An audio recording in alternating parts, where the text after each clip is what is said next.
నమస్తే, welcome to our channel. నేను ప్రియాంకరావు. కేసీఆర్ గారు, జగన్మోహన్ రెడ్డి గారు వీరి మధ్య ఉన్న స్నేహం గురించి ఇరు తెలుగు రాష్ట్ర ప్రజలకి చాలా బాగా తెలుసు. కేంద్రంలో కూడా కాస్త తెలుసు. మరి ఈ నేపథ్యంలో 2019 ఎలక్షన్స్లో జగన్మోహన్ రెడ్డి గారు గెలవడానికి ఇక్కడ కేసీఆర్ గారు సహాయం చేశారు అని చెప్పేసి ఒక పెద్ద ప్రచారమే ఇప్పటికీ నడుస్తూనే ఉంది. ఈ నేపథ్యంలో మళ్ళీ నిన్న కేసీఆర్ గారు మాటలు చూస్తుంటే జగన్మోహన్ రెడ్డి గారిని నెక్స్ట్ రాబోయే అంటే 2029 ఎలక్షన్స్లో గెలిపించడం కోసం భారీ స్కెచ్ ఇప్పటి నుండే అమలు చేస్తున్నారు అని చెప్పేసి కొంతమంది రాజకీయ విశ్లేషకులు అంటున్నమాట. మరి ఏంటి ఆ స్కెచ్ అనేది తెలుసుకుందాం. మనతో మాట్లాడడానికి సీనియర్ జర్నలిస్ట్ సిఎస్ రావు గారు ఉన్నారు. ఆయన తెలుసుకుందాం. నమస్కారం సార్. కేసీఆర్ గారు ఒక భారీ స్కెచ్ వేశారు, దాన్ని అమలు చేస్తున్నారు. ఏంటి అంటే 2029లో ఏపీలో ఎలక్షన్స్ జరుగుతాయి, అందులో జగన్మోహన్ రెడ్డి గారిని గెలిపించడం కోసమే ఈ స్కెచ్ అనేసి రాజకీయ విశ్లేషకులు అంటున్నమాట. దీంతో మీరు ఏకీభవిస్తున్నారా? మీరేమంటారు? ఇప్పుడు కేసీఆర్ గారు అంటే ఏంటి, జగన్మోహన్ రెడ్డి గారు అంటే ఏంటి, చంద్రబాబు గారు అంటే ఏంటి, నరేంద్ర మోడీ గారు అంటే ఏంటి అనేది భారత సమాజానికి, తెలంగాణ సమాజానికి, ఆంధ్రప్రదేశ్ సమాజానికి స్పష్టత ఉంది. ఇప్పుడు కన్ఫ్యూజన్ లేదు. ఎందుకనంటే 2014 వరకు కేసీఆర్ గారు అంటే ఏంటది ఉద్యమ నాయకుడిగా మాత్రమే తెలుసు. పరిపాలకుడిగా ఆయన పరిపాలన ఎలా ఉంటుంది అనేది తెలియదు. అలాగే జగన్మోహన్ రెడ్డి గారు 2019 వరకు ఆయన ఏంటనేది తెలియదు పరిపాలకుడిగా. 2019 నుంచి 2024 వరకు ఆయన ఏంటనేది తెలుసు. నరేంద్ర మోడీ గారు 2014 ముందు ఆయన గుజరాత్లో ఉన్నారు. గుజరాత్లో ముఖ్యమంత్రిగా ఉన్నప్పుడు ఆయన పరిపాలన ఎలా ఉంది అనేది తెలుసు. అది తెలుసుకున్న తర్వాతనే భారత సమాజం ఆయనకి ప్రధానమంత్రిగా మూడోసారి అవకాశం ఇచ్చింది. సో కాబట్టి ఎంత స్పష్టత ఉన్నప్పుడు సమాజంలో వాళ్ళని మరొక రకంగా తీసుకెళ్ళడానికి ప్రయత్నం చేయడం అనేది సహజంగా రాజకీయ నాయకులు చేస్తుంటారు. అలాంటి ప్రయత్నం ఇప్పుడు కేసీఆర్ గారు మొదలుపెట్టారనిపిస్తుంది. దాంట్లో భాగంగానే ప్రెస్ మీట్ పెట్టారు. ప్రెస్ మీట్ పెట్టి ఆయన ఏమంటారు, జగన్మోహన్ రెడ్డి గారిని మళ్ళీ సీఎం చేయడానికి ప్రయత్నం చేసేలాగా మాట్లాడారా అని అంటే ఆ కోణం నుంచి కనిపిస్తుంది. ఎందుకంటే మనం ఎప్పుడు రాజకీయ విశ్లేషణ చేసినప్పుడు సమకాలీనంగా లేదంటే అసలు ఏం జరుగుతుంది అనేది మనం అబ్జర్వ్ చేయాలి. ఇప్పుడు ఉండవల్లి అరుణ్ కుమార్ గారు 3 రోజుల క్రితం ప్రెస్ మీట్ పెట్టారు ఆంధ్రప్రదేశ్లో. పెట్టి ఆయన పోలవరం గురించి మాట్లాడారు. సేమ్ ఇదే నీటి గురించి మాట్లాడాడు ఆయన. పోలవరం కంప్లీట్ కాదు, పోలవరం ఏమీ జరగలేదు అని చెప్పి మాట్లాడారు. అంటే పోలవరాన్ని చంద్రబాబు నాయుడు గారు పూర్తి చేయలేరు అనేటువంటి వ్యాఖ్యల్ని ప్రజల మధ్య తీసుకెళ్లారు. సరే, ఉండవల్లి అరుణ్ కుమార్ గారు ఎవరి కోసం ప్రెస్ మీట్స్ పెడతారు, ఎవరి కోసం మాట్లాడతారు, ఎవరిని టార్గెట్ చేస్తారు అనేది ఆంధ్రప్రదేశ్ ప్రజలకు తెలుసు, తెలంగాణ ప్రజలకు తెలుసు, భారతదేశం మొత్తానికి తెలుసు. ఎవరిని టార్గెట్ చేస్తారు? సింపుల్గా ఆయన చంద్రబాబు నాయుడు గారిని టార్గెట్ చేస్తారు. సో పోలవరం కంప్లీట్ కాదు, రాజధానికి సంబంధించినటువంటి భూములు అన్నీ తీసుకోవడం ఎందుకు అని చెప్పి ఆయన విమర్శిస్తున్నాడు చంద్రబాబు నాయుడు గారిని, చంద్రబాబు నాయుడు గారి పరిపాలనని. సేమ్ అదే వాయిస్ ఇంచుమించుగా కేసీఆర్ గారు ఇక్కడ తెలంగాణ నుంచి వినిపించారు. తెలంగాణలో ప్రెస్ మీట్ పెట్టి ఆయన చెప్పినటువంటి వాయిస్ ఏంటి, విశాఖలో కంపెనీలతోటి ఎంఓఏలు కుదుర్చుకున్నారు, ఆ ఎంఓఏలు కుదుర్చుకున్నంత వాళ్ళందరూ కూడా వంట మనుషులు అని చెప్పి అన్నారు. అవును సార్. మరి వంట మనుషులు అయితే మరి గూగుల్ ఏఐ డేటా సెంటర్ అక్కడ వస్తుంది కదా, మరి సుందర్ పిచ్చే వంట మనిషా? టీసీఎస్ వచ్చింది కదా, టీసీఎస్ వచ్చిన వాది టీసీఎస్ సరే రతన్ టాటా గారు లేరు అనుకున్నాం. సో ఇప్పుడు ఆయన వచ్చారు, ఆయన కూడా వంట మనిషేనా టీసీఎస్? తర్వాత అక్కడికి క్యాబ్ జెమిని ఇది వచ్చింది, కాగ్నిజెంట్ వచ్చింది. కాగ్నిజెంట్ సీఈఓ కూడా వంట మనిషేనా? ఇన్ఫోసిస్ వెళ్ళబోతుంది, ఇన్ఫోసిస్ నారాయణమూర్తి కూడా వంట మనిషేనా? క్వాంటమ్ కంప్యూటర్స్ పెట్టడానికి టీసీఎస్ వస్తుంది, ఐబిఎం వస్తుంది 2026 జనవరిలో, అంటే మరి కొన్ని రోజుల్లో ప్రారంభించబోతున్నారు. వాళ్ళు కూడా వంట మనుషులేనా? ఐబిఎం నిర్వాహకుడు, టీసీఎస్ యాజమాన్యం, ఇవన్నీ వంట మనుషులేనా? సో ఎంఓయూ కుదుర్చుకున్నారు. ఎంఓయూ కుదుర్చుకున్న తర్వాత అనేక కంపెనీలు అక్కడికి వచ్చాయి. ఆల్రెడీ వాళ్ళు లాంచ్ చేశారు, శంకుస్థాపనలు కూడా చేశారు కొన్నిటికి. అక్కడ ఐటీ సెక్టర్ అభివృద్ధి చెందుతుంది. ఒప్పందాలు చేసుకున్న తర్వాత డ్రోన్ టెక్నాలజీ అక్కడ తీసుకొస్తున్నారు ఓర్వకల్కి. క్వాంటమ్ కంప్యూటర్స్ అమరావతి తీసుకొస్తున్నారు.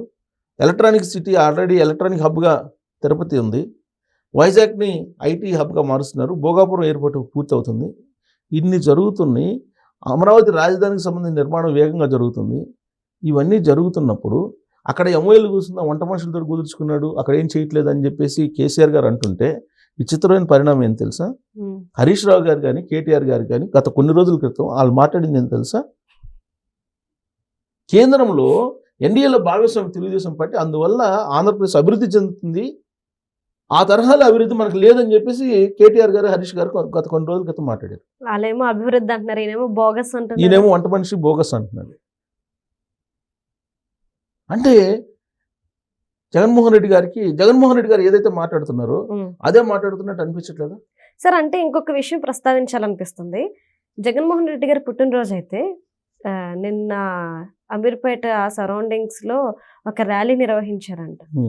అందులో ఎక్కువగా బీఆర్ఎస్ వాళ్ళు ఉన్నారు అని చెప్పేసి మార్నింగ్ ఒక ఛానల్లో నేను విన్నాను. ఏంటి అంటే ఇది కూడా ఒక స్కెచ్చేనా? ఇప్పుడు BRS party YSR Congress party వేరు కాదు అనేది అందరికీ తెలుసు, తెలుగు సమాజానికి ప్రపంచవ్యాప్తంగా తెలుసు. ఈ రెండు వేరు కాదు అని చెప్పి జగన్మోహన్ రెడ్డి గారు ముఖ్యమంత్రి కావాలని చెప్పేసి ఆంధ్రప్రదేశ్కి కేసీఆర్ గారు కోరుకుంటున్నారు.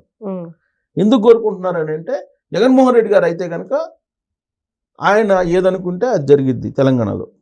ఎందుకు? జగన్మోహన్ రెడ్డి గారు 2019లో సీఎం అయిన తర్వాత సెక్రటరియట్ రాసి ఇచ్చేసాడు ఇమీడియట్గా, ఫస్ట్ మీట్లోనే. సో రెండో మీట్లో అసెంబ్లీ ఇచ్చేసాడు. ఇంకా మూడో మీటు జరిగింది. ఇప్పుడు మొత్తం బైఫర్కేషన్ చట్టంలో 9-10 షెడ్యూల్లో 2,50,000 కోట్ల రూపాయలు విలువైన ఆస్తులు తెలంగాణలో ఉన్నాయి. వాటి పంపకం జరగాలి. వాటి పంపకం జరగాలంటే న్యాయబద్ధంగా జరగాలి. అదే అక్కడ జగన్మోహన్ రెడ్డి గారు ఆంధ్రప్రదేశ్ ముఖ్యమంత్రి అయితే కేసీఆర్ గారు ఏం చెప్తే అది వింటారు. అది కేసీఆర్ గారికి కావాలి. ఇప్పుడు ఆంధ్రప్రదేశ్లో అమరావతి ప్రాజెక్టు కూలిపోయిందని చెప్పి సంతోషించింది ఎవరు? అది కూలిపోయింది కాబట్టి మనం బాగున్నామని చెప్పి చెప్పారు కదా అసెంబ్లీ వేదికగా, అసెంబ్లీ బయట కేసీఆర్ గారు చెప్పారు కదా. ఒక సీనియర్ పొలిటీషియన్, ఆయన అనేక పుస్తకాలు చదివినటువంటి పాండిత్యం కలిగినటువంటి లీడరు ఆ మాట అన్నారు అని అంటే ఆయన లోపల ఉండేటువంటి ఆంతర్యం ఏంటి అనేది జనాలకి అర్థం చేసుకోలేరా? అసలు ఆ మాట అనకూడదు, కానీ అన్నారు అంటేనే కదా. అనేక సందర్భాలు అన్నారు, ఒకసారి కాదు. పైగా రియల్ ఎస్టేట్ వ్యాపారం చేస్తున్నారు రేవంత్ రెడ్డి గారు అంటున్నారు. రియల్ ఎస్టేట్ వ్యాపారాన్ని రాజకీయంగా ఎదగడానికి, రాజకీయంగా రియల్ ఎస్టేట్ వ్యాపారాన్ని చూసి మళ్ళీ గెలవడానికి ప్రయత్నం చేసింది ఎవరు? కేసీఆర్ గారు కదా.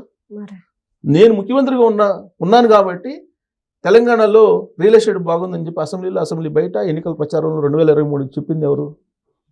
కేసీఆర్ గారు కదా. తెలంగాణలో 1 ఎకరం అమ్మితే ఆంధ్రాలో 100 ఎకరాలు వస్తుందని చెప్పి చెప్పింది ఎవరు? ఒకప్పుడు ఆంధ్రాలో ఎకరం అమ్మితే తెలంగాణలో 10 ఎకరాలు వచ్చేది. ఇప్పుడు తెలంగాణలో 1 ఎకరం అమ్మితే ఆంధ్రాలో 100 ఎకరాలు వస్తుందని చెప్పింది ఎవరు? ఇదే అభివృద్ధి అంటే చెప్పింది ఎవరు? కేసీఆర్ గారు కదా. ఇది అందరికీ తెలుసు కదా. మరి ఇవాళ జగన్మోహన్ రెడ్డి గారిని మళ్ళీ ముఖ్యమంత్రిని చేయడానికి అక్కడ ఉండవల్లి అరుణ్ కుమార్ గారు, ఇక్కడ కేసీఆర్ గారు ఇంచుమించుగా ఒకే సమాధానం మాట్లాడుతున్నారు. ఇంచుమించుగా ఒకే అంశాలు మాట్లాడుతున్నారు. ఒకే అంశాలు మాట్లాడుతూ జగన్మోహన్ రెడ్డి గారిని మళ్ళీ అక్కడ ఎలాగైనా సరే ముఖ్యమంత్రిని చేయాలి. చంద్రబాబు నాయుడు గారు అరెస్ట్ అయ్యి అప్పుడు జగన్మోహన్ రెడ్డి గారు నిరాధారం ఉన్న ఆరోపణలతో జైల్లో పెట్టించినప్పుడు ఇక్కడ ధర్నాలు, ఆందోళన చేస్తే ఆ రోజేమో ఆంధ్రాలోకి ఇక్కడేం పని అని చెప్పి అన్నారు కేటీఆర్ గారు. మరి ఇప్పుడు జగన్మోహన్ రెడ్డి గారి బర్త్డేకి ఇక్కడ ర్యాలీలు తీస్తుంటే మరి ఇక్కడేం పని? జగన్మోహన్ రెడ్డి గారి బర్త్డేకి అక్కడ కదా, మీరు ఇక్కడేం పని అని చెప్పేసి అనాలిగా. ఈవెన్ అధికారంలో లేకపోయినప్పటికీ బీఆర్ఎస్ పార్టీ అనాలి కదా. ప్లస్ ఈ మధ్యకాలంలో కేటీఆర్ గారు, జగన్మోహన్ రెడ్డి గారు ఇద్దరు కలిశారు కదా. ఈ మధ్యకాలంలో కలిశారు వాళ్ళిద్దరు. సో కాబట్టి వైఎస్ఆర్ కాంగ్రెస్ పార్టీని, బీఆర్ఎస్ పార్టీని వేరువేరుగా చూడలేము, వాళ్ళ ఫ్యామిలీ నేపథ్యాన్ని కూడా వేరువేరుగా చూడలేము అన్నట్టుగా ఉంది. ఇక్కడేమో కేటీఆర్ గారిని కవిత గారు వ్యతిరేకిస్తూ, కేటీఆర్ గారు ఏంటి, ఆ తర్వాత కేసీఆర్ గారు చుట్టూ ఉన్నటువంటి వాళ్ళ ఆస్తులు ఎంత సంపాదించుకున్నారు, ఇవన్నీ ఆవిడ జాగృతి యాత్ర పెట్టేసి ఆవిడ తెలంగాణ వ్యాప్తంగా పర్యటిస్తూ వీళ్ళ మొత్తం వ్యవహారం బయట పెడుతున్నారు. అక్కడేమో జగన్మోహన్ రెడ్డి గారు ఏంటి అనేది షర్మిలా గారు బయట పెడుతున్నారు, విజయం గారు కూడా బయట పెడుతున్నారు. సో కాబట్టి ఫ్యామిలీ నేపథ్యం, రాజకీయ నేపథ్యం అన్నీ ఒకలాగానే కనిపిస్తున్నాయి. సో కాబట్టి ఒక గూటి పక్షులు ఒక దగ్గరికే చేరతాయి అనేది సహజంగా పెద్దవాళ్ళు చెప్పేటువంటి మాట. సో కేసీఆర్ గారికి భావజాలానికి, కేసీఆర్ గారికి దగ్గరగా ఉండేటువంటిది జగన్మోహన్ రెడ్డి గారు. కాబట్టి జగన్మోహన్ రెడ్డి గారిని అక్కడ ముఖ్యమంత్రిని చేస్తే తెలంగాణలో ఏం చేసినా చేయకపోయినా అభివృద్ధి అనేది కనపడుతుంది అనేటువంటి కాన్సెప్ట్ ఆయన ఉన్నాడు. అక్కడ చంద్రబాబు నాయుడు గారు ఉంటే చంద్రబాబు నాయుడు గారి కొట్టి పరిగెత్తాలి, చంద్రబాబు నాయుడు గారి విజన్ తోటి పరిగెత్తాలి, లేదంటే తెలంగాణ సమాజం ఆయన్ని ఒప్పుకోదు ఒకవేళ ఇన్ కేసు వస్తే. ప్లస్ రాజకీయ కోణం కూడా ఉంటుంది. ఇప్పుడు జగన్మోహన్ రెడ్డి గారు బెంగళూరులో ఉన్నారు, ఆయన ప్రతిపక్ష నాయకుడు హోదా ఇవ్వలేదని ఆయన అసెంబ్లీకి హాజరు కావట్లేదు. ఇక్కడ ఈయన హాజరు, ప్రతిపక్ష నేతగా అధికారం ఇచ్చినప్పుడు కూడా ప్రతిపక్ష నేతగా హోదా ఇచ్చినప్పుడు కూడా తెలంగాణ సమాజం ఈయన అసెంబ్లీకి హాజరు కావట్లేదు. ఈయన అసెంబ్లీకి హాజరు కావట్లేదు, ఆయన అసెంబ్లీకి హాజరు కావట్లేదు. సో లోకల్ బాడీ ఎలక్షన్స్లో ఆయన పరిస్థితి అదే ఉంటుంది రాబోయే రోజుల్లో. ఇప్పుడు బై ఎలక్షన్స్లో అదే పరిస్థితి ఉంది అక్కడ. ఇక్కడ బై ఎలక్షన్స్ కేసీఆర్ గారికి ఇక్కడ పరిస్థితి ఇలానే ఉంది.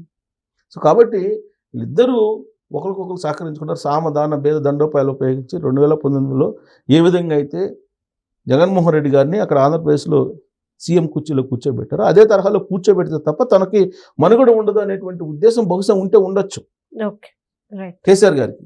అందుకే జగన్మోహన్ రెడ్డి గారిని వీళ్ళంత వరకు హైలైట్ చేసేటువంటి ప్రయత్నం, చంద్రబాబు నాయుడు గారిని వీళ్ళంత వరకు డ్యామేజ్ చేసేటువంటి ప్రయత్నం చేస్తూ ఉన్నారు. అక్కడ ఎంఓఎల్ జరగలేదు, లేదంటే అక్కడ ఏం అభివృద్ధి లేదన్నప్పుడు మరి ఎందుకు మీ పార్టీకి సంబంధించిన మల్లారెడ్డి గారు అక్కడికి వెళ్ళిపోయారు? అక్కడికి వెళ్ళి అద్భుతం అని చెప్పేసి అంటున్నారు. మరి ఎందుకు కేటీఆర్ గారు, హరీష్ గారు అక్కడ ఆంధ్రప్రదేశ్లో అద్భుతం అని చెప్పి అంటున్నారు? ఆయనేమో వైఎస్ఆర్ కాంగ్రెస్ పార్టీలో కూడా అదే గూగుల్ డేటా ఏ సెంటర్ వచ్చిందని అంటేమో అది వేర్ హౌస్ గోడౌన్ అని చెప్పి అన్నారు వైసీపీ వాళ్ళు. సరే జగన్మోహన్ రెడ్డి గారు వచ్చిన తర్వాత అది నా వల్లనే వచ్చిందని ఆయన చెప్పాడు.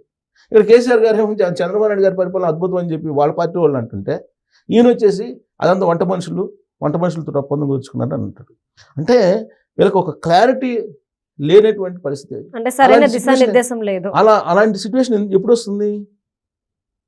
రాజకీయ భవిష్యత్తు కనిపించినప్పుడు ఎట్టబడితే అట్ట మాట్లాడుతూ ఉంటారు.